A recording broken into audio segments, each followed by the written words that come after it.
In the lesson today about tables and graphs, we'll combine one sheet from lesson 6.4 and one from lesson 6.8 in your yellow packet.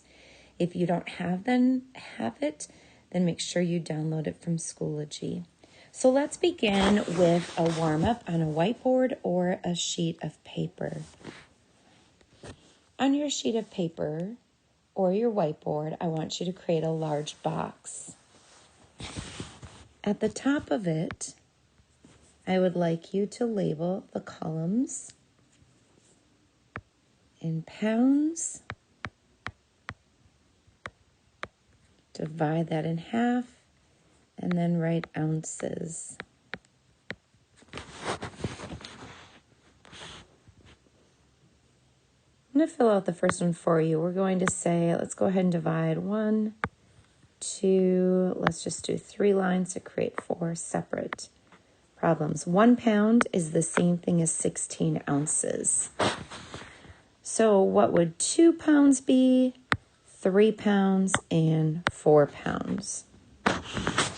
So it might be easy for you to just double the ounces to get from 1 pound to 2 pounds. Otherwise, what I can do over here is take 16 times 2. And you can do this on your whiteboard as well. 16 times 2, 6 times 2 is 12. Carry your 1. 2 times 1 is 2, plus 1 is 3. So 2 pounds would be the same as 32 ounces. Now let's go ahead and figure out how many ounces would be in 3 pounds. So let's take 16 times 3. Notice that as I move from pounds to ounces, I'm just multiplying by 16.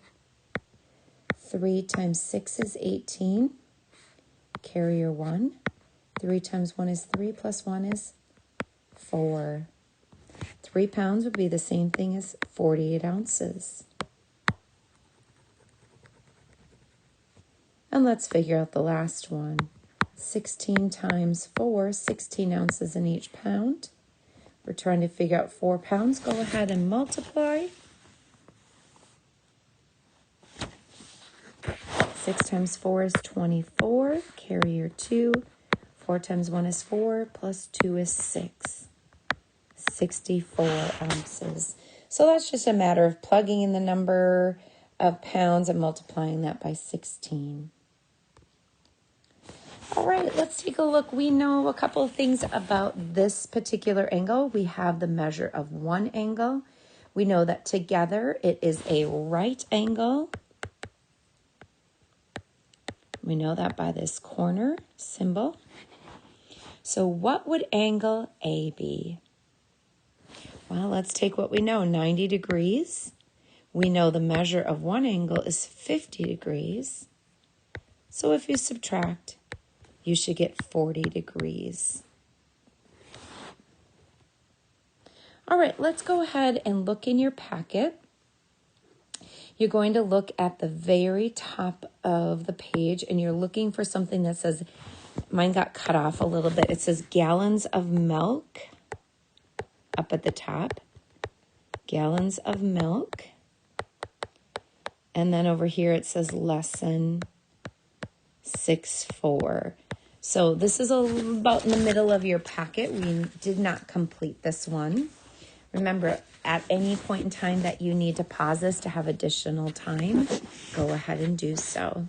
It says, for 20 weeks, the 4-year-old class at Jelly Bean Preschool recorded how many gallons of milk the class drank each week. The teacher recorded the data in the chart below. So here we're going to, in number 1, display the milk data from above in what's called the frequency table, which is below.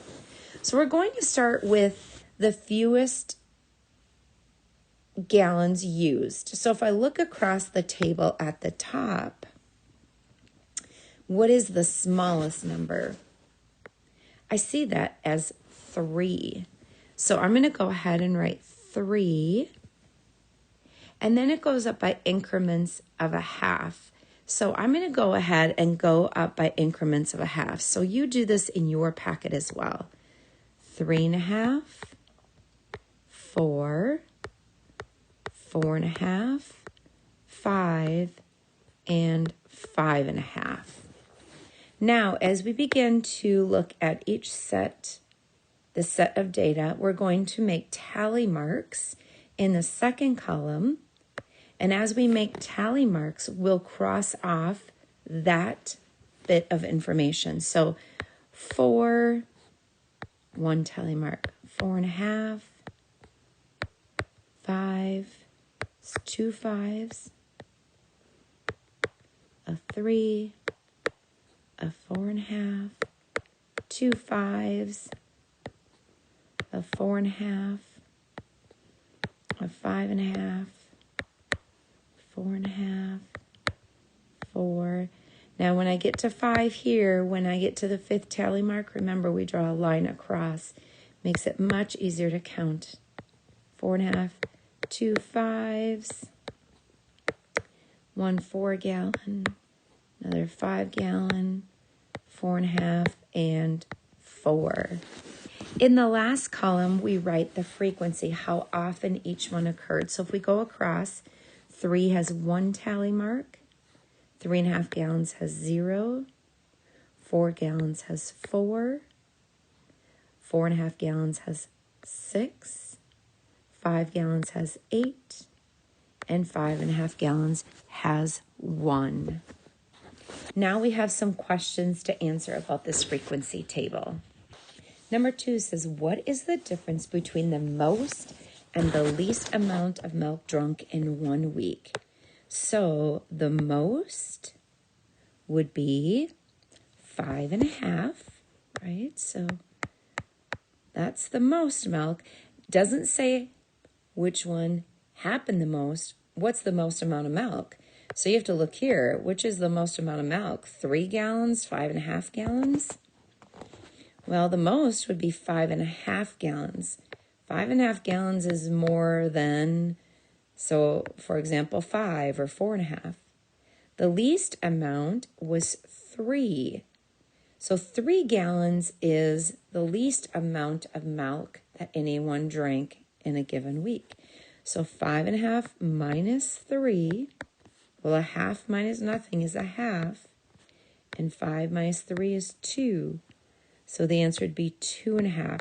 It's not asking for the frequency, it's asking for the amount of milk.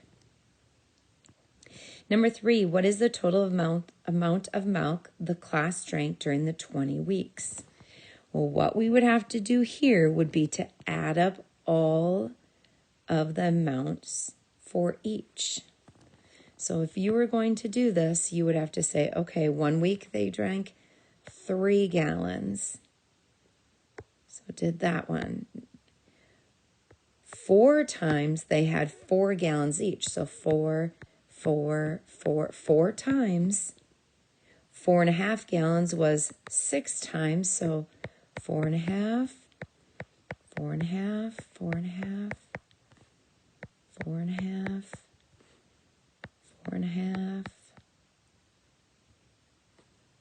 1, 2, 3, 4, 5, 6.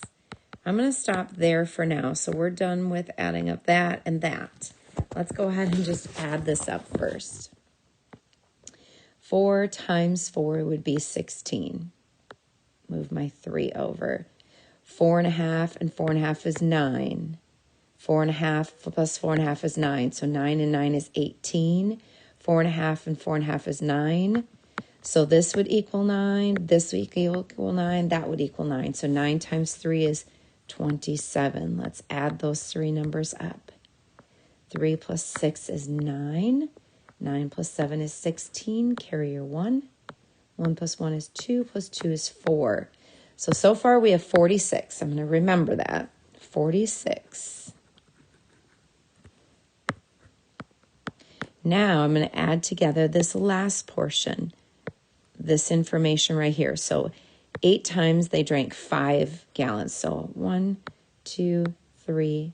Well, actually, I don't even need to write that, do I? Let me go ahead. 5, 6, 7, 8.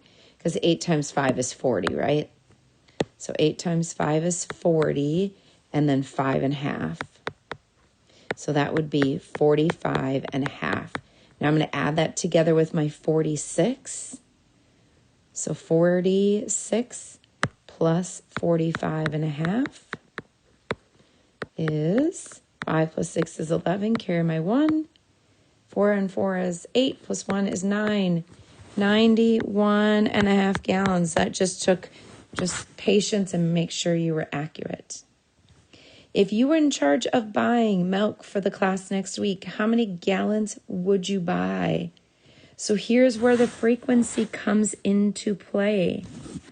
Which one did they drink most often, the frequency?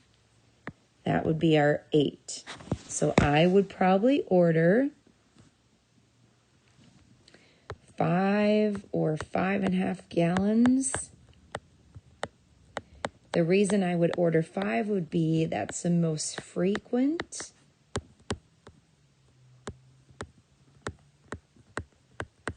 But I might order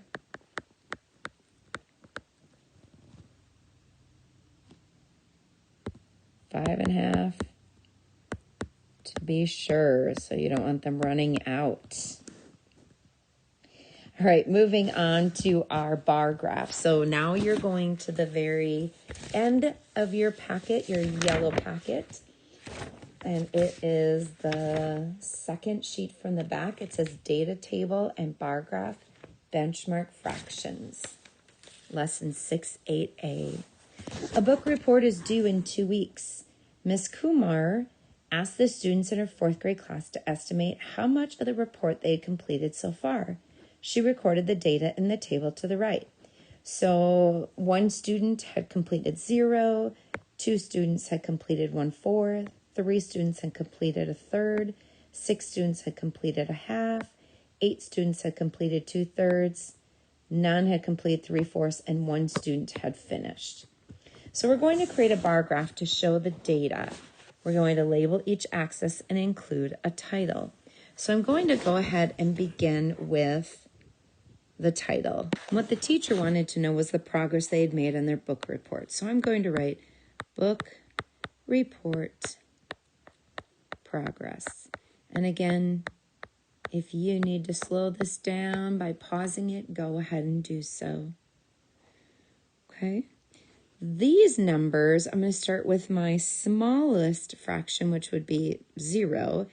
And then I would go up by the estimation that the teacher put out there. So 1/4, 1/3, 1/2, 2/3, that's 2, 3/4, and the whole thing.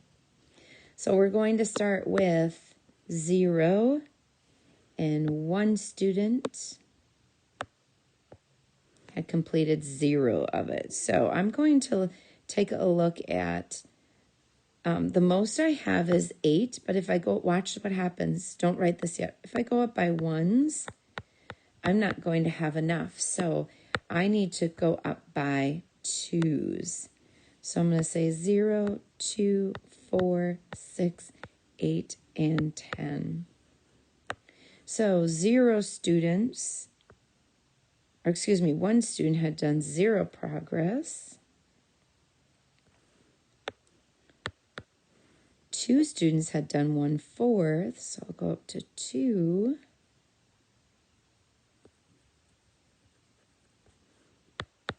1/3, 3 students had done 1/3, so that would be more than 2 and halfway to 4.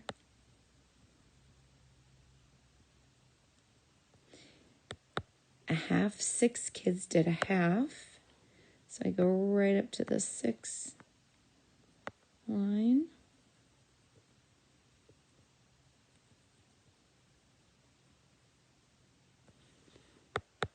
Two-thirds, 8 students did 2/3. So I'll go right up to the 8. If there are 0 students for the next one, I just leave that blank. And 1 student finished. So 1 student, halfway between 0 and 2. Now what I need are labels here. This is the completion. And over on the side is the number of students. Those are what those numbers represent. There's a question on the bottom. It says, based on the data, what do you think Mrs. Kumar might say to her class about their progress? Well, if I look at the students who are done at least halfway through their report, look at the number of students who are at least halfway through their book report. That's more than half the class. So I think she would say she was proud of them because more than half of them are done. And then she might talk to these ones and say, oh, get going. All right, that's it for our lesson today.